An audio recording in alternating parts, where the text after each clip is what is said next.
दोस्तों, आज जिस मूवी को मैं आपके सामने लेकर आ रहा हूँ, उसकी कहानी पर आपको यकीन ही नहीं होगा। इस दुनिया में ऐसा भी हो सकता है, ये सोचना लगभग नामुमकिन है। और सबसे बड़ी बात यह है कि यह सिर्फ किसी मूवी की कहानी नहीं, बल्कि एक सच्ची घटना है। पर एक बात मैं आपको यकीन से कह सकता हूँ कि अगर आप इस मूवी को लास्ट तक देखेंगे तो आपको एक ऐसा एक्सपीरियंस होगा जो शायद आपने आज तक अनुभव नहीं किया हो। मूवी का नाम है लायन, जिसको IMDb पर 8 रेटिंग के साथ करीब 2.5 लाख लोगों ने वोट किया है। चलिए अब बिना देरी किए शुरू करते हैं आज की ये शानदार एक्सप्लेनेशन। मूवी की शुरुआत होती है सरू नाम के एक बच्चे से, जिसकी फैमिली में उसकी माँ, उसका बड़ा भाई गुड्डू और छोटी बहन शकीला रहती है। माँ खदान में काम करने जाती है, जबकि गुड्डू और सरू चलती हुई ट्रेन से कोयला चुराते हैं। कोयला चुराने के बाद वो उसे बाजार में बेचने जाते हैं, लेकिन उसके बदले उन्हें पैसे नहीं मिलते, बल्कि दूध मिलता है, जिसे वो अपनी छोटी बहन को पिलाने के लिए लाते हैं।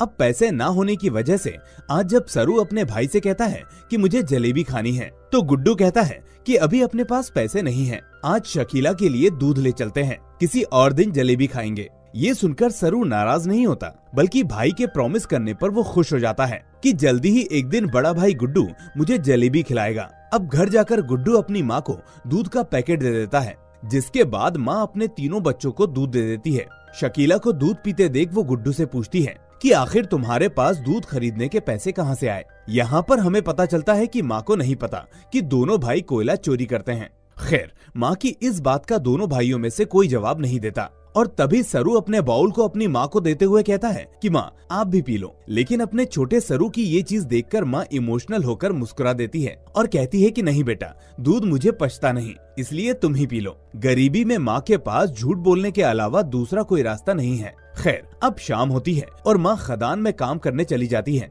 वो सरू को शकीला का ध्यान रखने के लिए कहकर वहाँ से चली जाती है। अब रात को गुड्डू अपने दूसरे काम के लिए जाता है। उसका दूसरा काम है रात को खाली ट्रेनों के अंदर जाकर देखना, अगर कोई सामान भूल गया हो तो। अक्सर उसे सामान मिल जाता था, जिसे बेचकर वो बाजार से घर का सामान ले आता था। दरअसल ऐसा नहीं था कि गुड्डू काम करना नहीं चाहता था, लेकिन इस इलाके में काम करने के लिए कुछ भी नहीं था, और गुड्डू की सबसे बड़ी जिम्मेदारी थी उसकी छोटी बहन और छोटा भाई। वो अपने सरू और शकीला को बच्चों की तरह रखता था और उनका फ्यूचर सिक्योर करना चाहता था। गुड्डू और उसका परिवार खंडवा से है, जो मध्य प्रदेश में पड़ता है।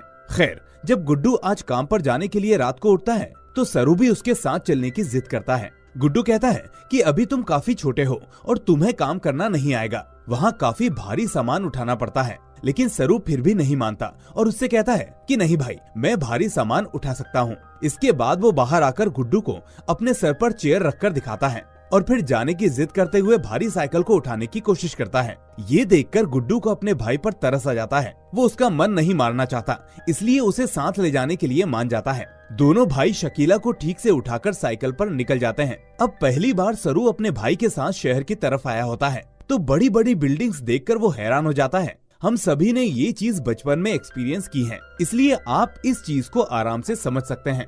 खैर, अब गुड्डू सरू के साथ खाली ट्रेन में चढ़ता है और फिर उसमें सामान को ढूंढने लगता है। सरू भी इस चीज को काम समझकर उसका हाथ बटाने लगता है, लेकिन दोनों के हाथ सिर्फ 5 पैसे का सिक्का आता है। अब रात होती है तो सरू को नींद आने लगती है। आखिर वो एक छोटा बच्चा ही तो है। पिता की तरह अपने कंधे पर सुलाकर बड़ा भाई अकेले ही ट्रेन का सामान इधर उधर ढूंढने लगता है, और जब वो थक जाता है तो सरू को स्टेशन की एक बेंच पर सुला देता है। आज गुड्डू के हाथ कुछ नहीं लगता। उसे डर है कि आज कुछ नहीं मिला तो कल का खाना उसके भाई बहन कैसे खाएंगे। इसलिए वो सरू को जगाते हुए कहता है कि बेटा, तुम यहीं सोना और यहीं रहना, मैं 1-2 ट्रेन का काम करके 2-3 घंटों में सुबह तक वापस आ जाऊंगा। नींद में गिर चुका सरू ऐसे ही हामी भर देता है, जिसके बाद गुड्डू अपने घर के राशन का इंतजाम करने के लिए निकल जाता है।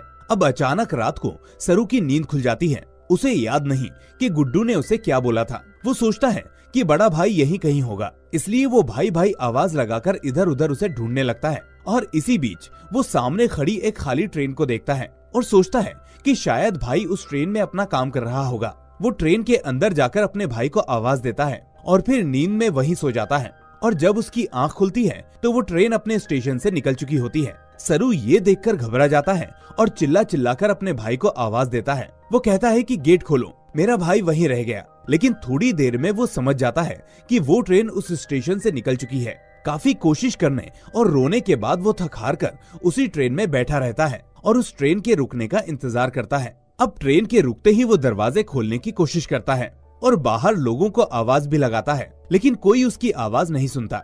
इस तरह ट्रेन अपना 2-3 दिन का सफर पूरा करके खंडवा से कोलकाता पहुंच जाती है, जो वहां से करीब 1600 किलोमीटर दूर है। और फाइनली वहां जाकर उस ट्रेन का दरवाजा खुलता है। दरवाजा खुलते ही भूखे प्यासे सरू को खाने पीने की नहीं बल्कि अपने भाई की तलाश होती है। आप समझ सकते हैं कि 2 दिन से भूखा बच्चा अपनी माँ की जगह अपने भाई को याद कर रहा है। इसका मतलब वो बड़ा भाई उसके लिए सब कुछ था। इधर उधर भैया भैया चिल्लाते हुए वो स्टेशन पर भागने लगता है और अपने भाई के बारे में पूछने लगता है, लेकिन वहाँ सभी लोग बंगाली भाषा में बोल रहे होते हैं और उसे भिखारी समझकर वहाँ उसे कोई जवाब नहीं दे रहा होता। थक हार कर सरू रोते रोते अपने भाई को याद करते हुए उसी स्टेशन पर सो जाता है जहाँ उसके जैसे और भी बच्चे सो रहे होते हैं। अब देर रात वहाँ कुछ लोग आते हैं जो उन बच्चों को जबरदस्ती वहाँ से कहीं ले जा रहे होते हैं, लेकिन सरू इसी बीच वहाँ से भाग जाता है। 5 साल का सरू भागते भागते रात को एक देवी पंडाल में पहुँच जाता है जहाँ उसे काफी भोग प्रसाद रखा हुआ दिखता है, लेकिन तभी उसे अपने बड़े भाई की याद आती है कि हमेशा प्रसाद खाने से पहले भगवान को हाथ जोड़कर प्रणाम करना चाहिए। इसलिए 3 दिन से भूखा सरू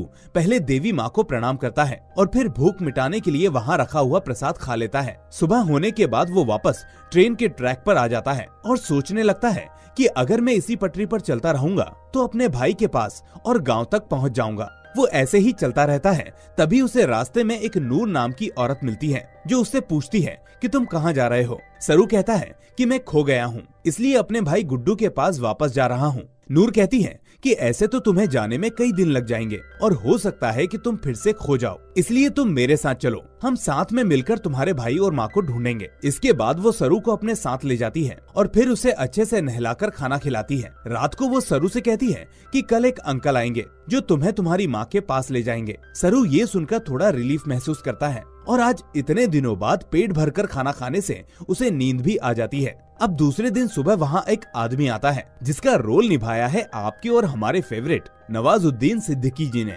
वो आदमी आकर सरू से कहता है कि बेटा हम दोनों आज कहीं जाएंगे और फिर वहाँ से तुम्हारी माँ और भाई को ढूंढेंगे। इसके बाद वो आदमी नूर से कहता है कि तुमने बहुत अच्छा काम किया है, मुझे जैसा लड़का चाहिए था तुमने वैसा ही लड़का ढूंढ निकाला। इसका मतलब वो दोनों असल में बच्चों की तस्करी करने वाले गैंग में से होते हैं। थोड़ी देर बाद सरू को नूर पर शक हो जाता है और वो समझ जाता है कि कुछ तो गड़बड़ है, जिसके बाद वो वहाँ से भाग निकलता है। नूर उसे पकड़ने के लिए भागती है, लेकिन तब तक सरू भाग जाता है। अब सरू कुछ दिनों तक ऐसे ही इधर उधर घूमकर सोचता रहता है कि कैसे घर वापस जाए। उसे सबसे ज्यादा अपने भाई की याद आ रही होती है। साथ ही वो अपनी माँ के बारे में भी सोच रहा होता है कि किस तरह वो उनकी मदद किया करता था और उसकी माँ उसे प्यार किया करती थी। अब इसी तरह सरू को वहाँ 2 महीने निकल जाते हैं और फिर एक दिन जब वो एक कैफे के अंदर बैठे हुए लड़के की नकल उतार रहा होता है तो वो लड़का उसे नोटिस कर लेता है, जिसके बाद सरू उसे खाने के लिए इशारा करता है और वो लड़का खाना लेकर सरू को देने पहुंच जाता है। वो लड़का नोटिस करता है कि सरू वहाँ का नहीं है क्योंकि वो हिंदी बोल रहा है, बंगाली नहीं। इसलिए वो उससे उसका नाम पूछता है और फिर उसे पुलिस के पास ले जाता है ताकि अगर पुलिस उसे उसके घर पहुंचा सके तो सरू अपने घर पहुंच जाए। अब इंस्पेक्टर के पूछने पर सरू अपने गांव का नाम गणेश तलाई बताता है, लेकिन उस वक्त सन 1987 में ना तो गूगल मैप्स होता था और ना इंटरनेट, इसलिए भारत देश में इस नाम के गांव को ढूंढना खेत में से सुई ढूंढने से भी ज्यादा मुश्किल था। इसलिए पुलिस उसके माता पिता को ढूंढने की काफी कोशिश करती है और उसे तब तक के लिए एक बंगाली अनाथालय में भर्ती करवा देती है। वहाँ 3 महीने गुजरने के बाद एक दिन उसे एक लेडी मिलने के लिए आती है जिसका नाम मिसेस सूद होता है। वो उससे कहती है कि हमने तुम्हारी माँ को ढूंढने की काफी कोशिश की लेकिन वो नहीं मिली। सरू कहता है कि मेरी माँ यहाँ से काफी दूर रहती हैं, मेरा भाई गुड्डू भी वहीं रहता है, मुझे मेरे भाई के पास ले चलिए, वो बहुत काम करता है और मैं अपने भाई के बिना नहीं रह सकता। मिसेस सूद कहती है कि बेटा तुम फिक्र नहीं करो, हम तुम्हारे भाई को भी ढूंढ लेंगे, लेकिन तब तक के लिए तुम एक अच्छी जगह रहो, क्योंकि अगर तुम यहाँ से बाहर रहोगे तो बाहर के लोग तुमसे भीख मंगवाएंगे और खाना नहीं देंगे। सरू जानता था कि वो सच बोल रही है और उसकी मदद करना चाहती है, इसलिए वो उनकी हर बात के लिए हाँ कर देता है। इसके बाद मिसेस सूद उसे अपने घर ले जाती है जहाँ उसके जैसे और भी बच्चे होते हैं। उन बच्चों के साथ सरू 1-2 दिन में काफी घुल मिल जाता है और काफी कुछ सीख भी जाता है। अब कुछ हफ्तों बाद सूद उसे बताती है कि बेटा तुम्हारे भाई और माँ का अभी तक कोई पता नहीं है, लेकिन मैं अब चाहती हूँ कि तुम अच्छे से पढ़ाई करो और फिर खुद ही उन्हें ढूंढो। इसके लिए सरू मान जाता है और फिर सूद बताती है कि तुम्हें ऑस्ट्रेलिया के एक दंपत्ति गोद लेना चाहते हैं, क्या तुम उनके साथ जाना चाहोगे? वो तुम्हें अच्छे से पढ़ाएंगे और बिल्कुल तुम्हारे माता पिता की तरह ही तुम्हारे साथ रहेंगे और तुम्हें उनसे कोई खतरा नहीं है। क्या तुम इसके लिए तैयार हो? सरू मिसेस सूद पर बहुत भरोसा करता है और उसके पास उनकी बात को मानने के अलावा और कोई रास्ता नहीं होता, इसलिए वो उसके लिए हाँ कर देता है। फाइनली अब वो कपल वहाँ आ जाता है और सरू उनके साथ ऑस्ट्रेलिया चला जाता है।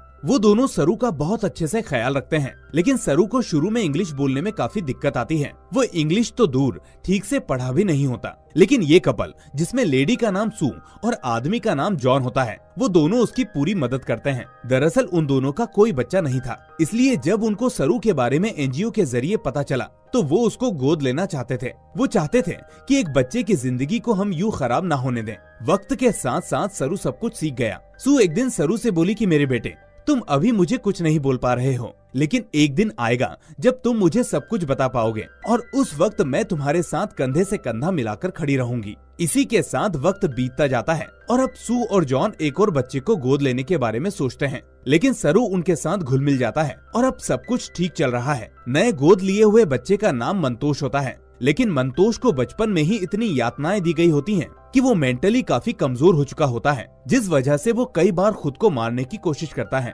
और कई बार काबू से बाहर हो जाता है। लेकिन सू और जॉन उसे संभाल लेते हैं। वो उसकी जिंदगी को सरू की तरह ही बेहतर बनाना चाहते हैं। मंतोष की ये हालत देखकर सू उस रात अकेले में बैठकर रो रही होती है, लेकिन तभी सरू उसके पास आकर उसे गले से लगा लेता है और पहली बार उसे माँ कहकर पुकारता है, जिसे सुनकर सू अपनी सारी परेशानियां भूल जाती है। दोस्तों, मुझे नहीं पता कि ये कपल इस काम को कैसे कर पा रहा है, क्योंकि आज की दुनिया में लोग अपने बच्चे की मेंटल इलनेस से परेशान होकर उसे छोड़ देते हैं और वहीं ये कपल पूरी दुनिया के लिए एक मिसाल कायम कर रहा है। खैर, अब वक्त बीतता है और अब 20 साल गुजर जाते हैं। सरू बड़ा हो जाता है और साथ में मंतोष भी, जिसे अब सभी मैक के नाम से बुलाते हैं। अब पेरेंट्स को अपने सरू पर बहुत प्राउड फील होता है, क्योंकि वो होटल मैनेजमेंट की पढ़ाई के लिए बहुत ही जल्दी मेलबर्न जाने वाला है। वहीं हम ये भी देखते हैं कि दोनों भाइयों के बीच खास बनती नहीं है। दरअसल मैक बड़े होने के बाद सिर्फ अपने पेरेंट्स के लिए मुसीबत ही बना रहता है। वो इतने प्यार और सपोर्ट के बाद खुद को मेंटल इलनेस से तो बाहर निकाल लेता है, लेकिन उसकी जिंदगी में नशा अपनी जगह ले लेता है, जिस वजह से कई बार सू को उसके बिल्स भी भरने पड़ते हैं। और ये देखकर सरू को काफी बुरा लगता है कि मैक की वजह से माँ इतना परेशान रहती है। इसी बीच वो ये भी सोचता है कि जब उसका बड़ा भाई गुड्डू उसके साथ था तो वो उसकी बदमाशियों को देखकर उसे समझाता था, इसलिए वो यही काम अब मैक के साथ करता है। वो उसको समझाता है कि माँ को तुम्हारी चीजों से दिक्कत है, इसलिए तुम खुद को बदल लो। खैर, अब वो पढ़ने के लिए मेलबर्न चला जाता है और ये समय होता है सन 2008 का। वहाँ इंट्रोडक्शन देते हुए वो सभी को बताता है कि वो इंडिया से बिलोंग करता है और कोलकाता का रहने वाला है। इसके बाद सभी दोस्त मिलकर हाउस पार्टी करते हैं, जहाँ सरू के कुछ इंडियन फ्रेंड्स भी होते हैं। वहीं खाने में सभी चीजों के साथ साथ जलेबी भी होती है, जिन्हें देखकर सरू को अचानक से अपने बड़े भाई की याद आ जाती है कि किस तरह उसने बचपन में उसको जलेबी खिलाने का वादा किया था। वो उस जलेबी को उठाकर खाता है और तभी उसके मुंह से निकल आता है, थैंक यू ब्रदर। इतनी देर में वहाँ और दोस्त भी आ जाते हैं, जो उसे इमोशनल देखकर इसके बारे में पूछते हैं। वो उन सभी को बताता है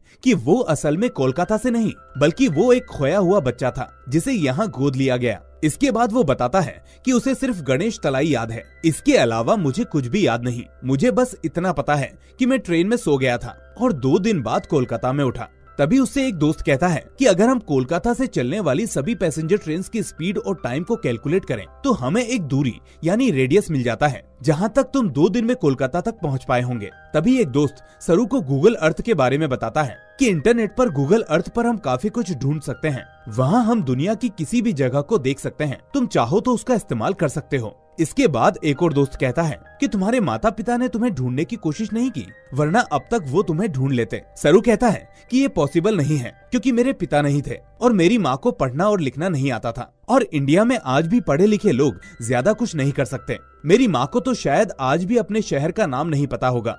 ये सुनकर सभी दोस्त हैरान हो जाते हैं और सरू को हौसला देते हैं कि सब कुछ ठीक हो जाएगा। इसके बाद सरू सभी से इस बारे में बात करने से मना कर देता है। इसके बाद वो लूसी के साथ पार्टी से निकल जाता है। दोनों एक दूसरे को काफी पसंद भी करते हैं। अब उसी रात को अचानक उसकी नींद खुल जाती है और वो सोचने लगता है कि क्या होगा अगर उसका भाई गुड्डू और माँ अभी भी उसे ढूंढ रहे होंगे। इसलिए वो फौरन गूगल अर्थ को ओपन करता है और स्पीड और टाइम के हिसाब से डिस्टेंस को कैलकुलेट करने की कोशिश करता है। लेकिन जब वो एक बेसिक रेडियस पर पहुंचता है तो वो समझ जाता है कि आधा इंडिया ही उसके पूरे रेडियस में आता है, यानी उसे आधे भारत में अपने गांव को ढूंढना होगा। उसकी ये मेहनत काम नहीं करती। वो निराश होकर लैपटॉप बंद कर देता है। अब धीरे धीरे 3 साल बीत जाते हैं। लूसी और सरू अब एक दूसरे के साथ रहना शुरू कर देते हैं। इसी के साथ सरू भी अपने परिवार को ढूंढने में लग जाता है। लूसी के साथ टाइम स्पेंड करते वक्त उसे कई बार अपने बड़े भाई गुड्डू की याद आती है, जो उसे अपने छोटे भाई की तरह नहीं बल्कि एक बच्चे की तरह रखता था। वो सोचता है कि मैं कितना सेल्फिश हूँ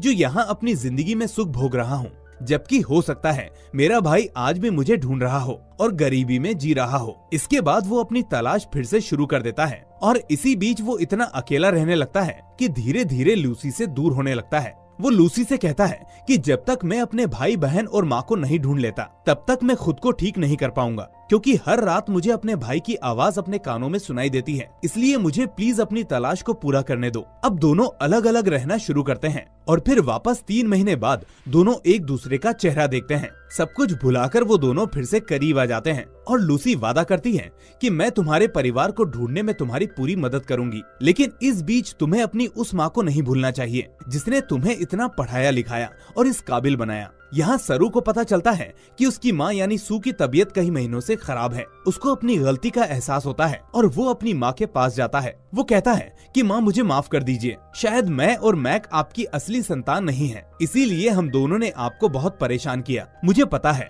आपको तब काफी दुख हुआ होगा जब डॉक्टर ने आपको बताया होगा कि आप माँ नहीं बन सकती, लेकिन मुझे लगता है कि आज जब आप हम दोनों को खुद से दूर देखती होंगी तो आपको बहुत ज्यादा दुख होता होगा। तभी सू कहती है, मेरे बेटे तुम बहुत भोले हो। तुमसे किसने कहा कि मैं कभी माँ नहीं बन सकती थी? ये मेरा और जॉन का फैसला था कि हम कभी अपने बच्चों को जन्म नहीं देंगे, बल्कि ऐसे बच्चों की परवरिश करेंगे जिन्हें हमारी सबसे ज्यादा जरूरत है। ये सुनकर सरू के होश उड़ जाते हैं। वो समझ जाता है कि सू ने उसके लिए कितनी बड़ी कुर्बानी दी है, लेकिन वो सू को समझने में गलती कर रहा था। उसने उसके लिए वही किया जो एक माँ अपने बच्चों के लिए करती है। इसके बाद सू कहती है कि जब मैं छोटी थी तो मेरे पिता बहुत शराब पिया करते थे और मेरी माँ को बहुत मारते थे। मेरी माँ मर गई, लेकिन मेरे डैड ने कभी शराब नहीं छोड़ी। वो मुझे भी काफी मारते थे। इसी बीच जब मैं थोड़ी बड़ी हुई तो एक ब्राउन स्किन लड़का जो हमारे देश का नहीं था, वो मुझे अपने खेत में दिखा। वो अचानक मेरे पास आकर खड़ा हो गया और उस दिन के बाद से मेरी जिंदगी पहले से आसान होती गई और मेरे पिता भी ठीक हो गए। इसलिए मुझे उस दिन से पता था कि मैं ऐसे ही बच्चे की देखभाल करूंगी, वो वैसा हो जैसा मैंने तब देखा था। और मेरे बेटे, जब मैंने तुम्हें पहली बार फोटो में देखा था तो मुझे तुम्हारे अंदर वही लड़का दिखा और तुम्हारे भाई के अंदर भी। इसलिए मैंने तुम दोनों को अपनी जान से ज्यादा चाहा और अपना सब कुछ तुमको दे दिया। एक माँ होने के नाते मैं बस तुमसे तुम्हारा वक्त मांगती हूँ कि मुझे तुम्हारी जरूरत है, ऐसे बेटे की जिसने मुझे पहली बार रोते हुए देखा तो गले से लगा लिया था। ये सुनकर सरू को एहसास हो जाता है कि अनजाने में उसने अपनी माँ को काफी दुख पहुंचाया है। इसलिए वो उनसे माफी मांगता है और अपने मन की हर बात शेयर करता है। तभी सू उसे कहती है कि तुम्हें याद नहीं होगा, बचपन में मैंने कहा था कि एक दिन तुम मुझे सब कुछ बताओगे बेटा, और उस वक्त मैं तुम्हारे साथ खड़ी होंगी। मुझे पता था कि एक दिन मेरे सामने ये बात आएगी, लेकिन मैं भी तुम्हारी माँ हूँ, मैं तुम्हारे साथ हूँ। तुम अपने परिवार को ढूंढो और सही फैसला लो। तुम जो भी फैसला लोगे उसमें मैं हमेशा खुश रहूंगी। इसके बाद सरू लैपटॉप निकालता है और इस बार पूरी शिद्दत से अपने गांव को ढूंढने लगता है। अभी तक उसके मन में डर था कि सू को जब ये बात पता चलेगी कि मैं अपने असली घर को ढूंढ रहा हूँ तो उन्हें बुरा लगेगा, लेकिन अब उसकी एक माँ उसके साथ थी, उसकी दूसरी माँ को वापस ढूंढने के लिए। ये आत्मविश्वास काम करता है और फाइनली सरू को गूगल मैप पर वो जगह दिख जाती है जहाँ उसकी माँ पत्थरों को ढोया करती थी। इसके बाद वो धीरे धीरे स्टेशन से पानी की टंकी, वहाँ से गांव का रास्ता, सब कुछ याद करते हुए अपने घर के ऊपर पहुँच जाता है और वो जगह होती है उसका गांव गणेश तलाई। इसके बाद वो बहुत खुश होता है और सबसे पहले ये बात अपनी माँ को बताता है। सू भी बहुत खुश होती है, जिसके बाद ये बात लूसी को भी पता चलती है और वो सभी उसको इंडिया जाकर उसके परिवार को ढूंढने के लिए कहते हैं। इसी तरह फाइनली सरू खंडवा पहुंच जाता है और वहां से अपने गांव गणेश तलाई। वो धीरे धीरे अपने बचपन की यादों के सहारे अपने घर तक पहुंच जाता है, लेकिन वहां उसे कुछ नहीं मिलता। वो आसपास के लोगों से बात करने की कोशिश करता है, लेकिन कोई उसकी भाषा नहीं समझता। पर तभी वहाँ पर एक आदमी आता है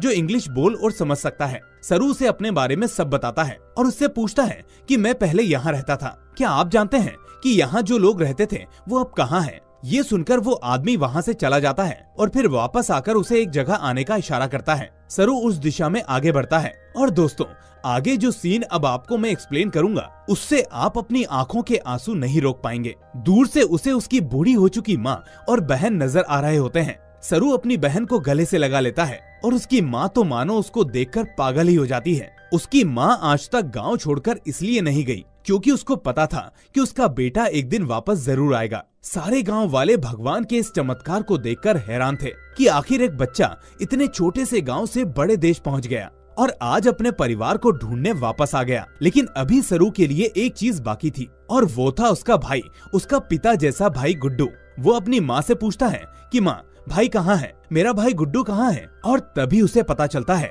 कि जिस रात वो उस स्टेशन पर छूट गया था उसी रात गुड्डू का ट्रेन एक्सीडेंट में देहांत हो गया था।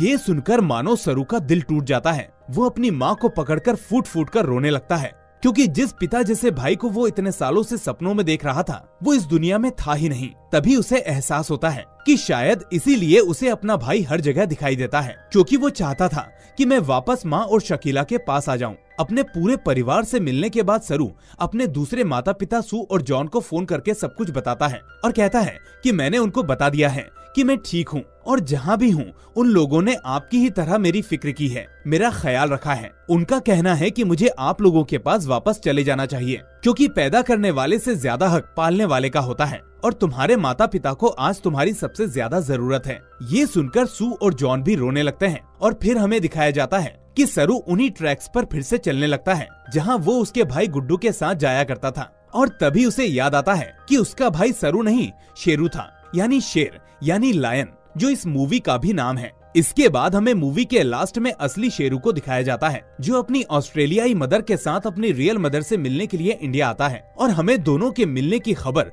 दुनिया भर के अखबारों में छपती हुई दिखाई देती है। दोस्तों ये कहानी एकदम सच्ची है और इसमें कुछ भी बनावटी नहीं है। इसके अलावा मेरे पास इस मूवी के लिए कोई शब्द नहीं है। इसकी रेटिंग या आपके इमोशंस आप कमेंट बॉक्स में जाहिर कर सकते हैं, लेकिन इस वीडियो को लाइक और सोशल मीडिया पर शेयर करना मत भूलना। साथ ही चैनल को सब्सक्राइब करके नोटिफिकेशन बेल को भी दबा दें। मैं मिलूंगा आपसे अगली ऐसी ही वीडियो के साथ। Till then take care and thanks for watching.